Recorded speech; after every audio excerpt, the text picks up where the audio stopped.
சென்னையில properties தேடுறீங்கன்னா findbhk.com போங்க.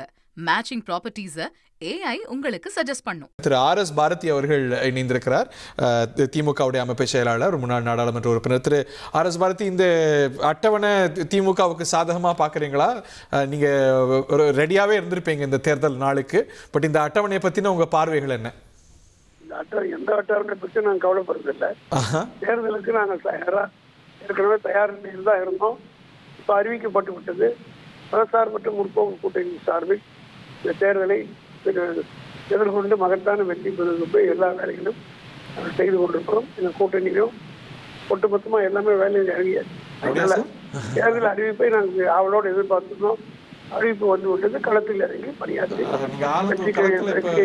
இறங்கியிருப்பீங்கன்னு நான் புரிஞ்சுக்கிறேன். பட் ஆனால் இது ஒரு விஷயம் நம்ம கவனிச்சு பார்க்க முடியுது. இப்போ மேற்குவங்கத்திலாம் கூட கடைசி நாள் வரைக்கும் முக்கியமான அறிவிப்புகளை வெளியிட்டு இருந்தாங்க.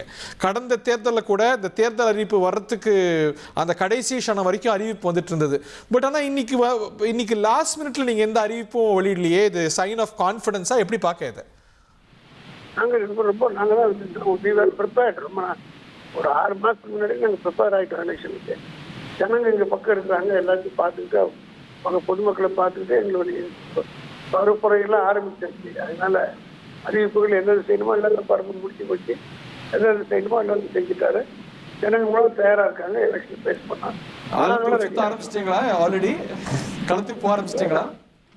அந்த கூட்டத்தில் நான் தொடர்ந்து தான் பேசிட்டு இருக்கிறேன். கூட்டத்தில் கூட்டத்தில் பேசிட்டு இனிமேல் திருத்தருவா ஓட்டு கேட்போம். அவ்வளோதான்.